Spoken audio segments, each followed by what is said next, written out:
Hello, I'm Michael Svanberg and I'm the Program Manager for the Master's Program in Software Engineering at Blekinge Institute of Technology. BTH, Blekinge Institute of Technology, is located in the southeast of Sweden. And although we're a small university, we have a world-leading research group in research environment in software engineering. The focus is on empirical software engineering research that is co-produced together with industry partners. We have many industry partners, both in south of Sweden, all over Sweden, and Northern Europe, actually. My colleagues are out every day working with the brightest minds industry has to offer. And of course, we try to hold our education program to the same standard. When we shape our courses, what we teach, how we teach it, what we expect from students, and what values we try to instill to our students and in our program. We do that to match what we see in industry. Software engineering is the continuous large-scale production of software-intensive systems. It is not only the management of a large code base in itself, it is also the management of several hundreds of people working together across the globe to develop software continuously for decades on the same system. It's about realizing which systems work together, what your product portfolio is, and what the goals of each individual piece of software is. And all of this has to come together. And you have to manage this and you have to control it. And that is what we see in software engineering, and that is what we try to instill in the software master's program in software engineering. There are a few foci for this, how we've shaped our education. So one, of course, there are a couple of international standards from universities about what is software engineering and what should be part of any software engineering education. Of course, we follow these.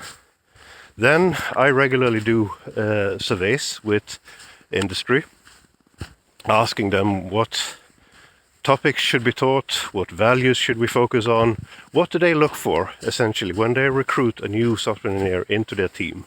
What values do they look for? What skills do they look for? And this is something that shapes the courses and the shape of the courses in the program. And my colleagues, they do the same. As I said, when they talk to practitioners in industry, they do the same sort of sensing what is needed, not only now, but also in the future. What is up and coming? What skills and technologies should we focus on to prepare our students for the future? Fourth, and the most important goal, is to make sure that we have courses and topics in the program that satisfies your curiosity. And the end goal is to produce masters in software engineering. And I mean this in a wide sense, not just the academic title. I mean masters that can take on new work tasks, new difficult work tasks, and excel in them. That can look at current ways of working and improving upon them, and that can mentor more junior colleagues. That kind of master, an inspiration for all of us. That's what we're trying to educate here. We do this in a couple of different ways. First of all, we build upon the skills that you already have from your previous education, so that we ground everything that we teach you in the skills that you already should have. The second is to offer advanced courses that enables you to widen your skills and hone them in many technologies and ways of working. Topics such as cloud computing, global software engineering, security, artificial intelligence, they're all part of the program.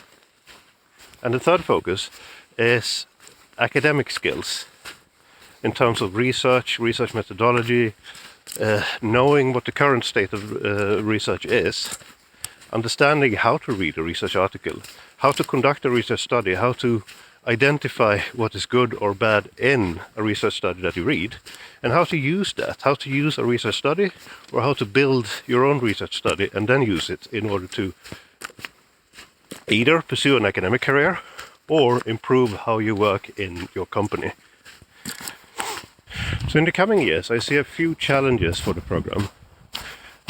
Some of them are technological. I see that, for example, cloud computing and DevOps are topics that need to be a more integral part of the program.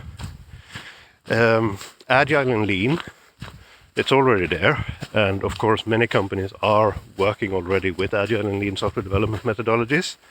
But they are growing in the sense that we are able now to use Agile and Lean methodologies for larger and larger software organizations, coordinating between different teams and such things.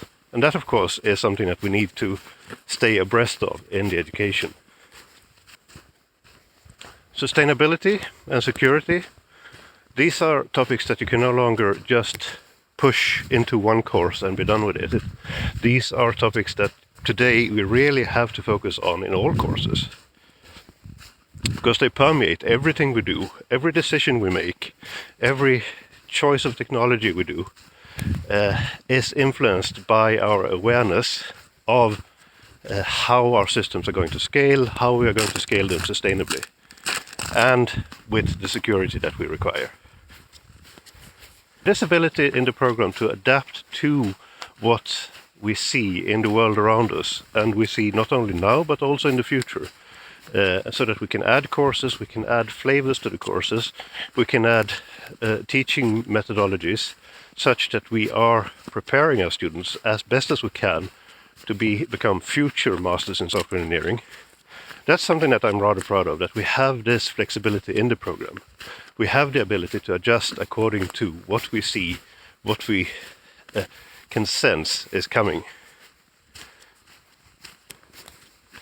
And I must say, I'm blessed with colleagues that help me with this, that are able to work with our industry partners to pick up the zeitgeist and then translate that in something that we can use to educate our students to become these world-class masters in software engineering.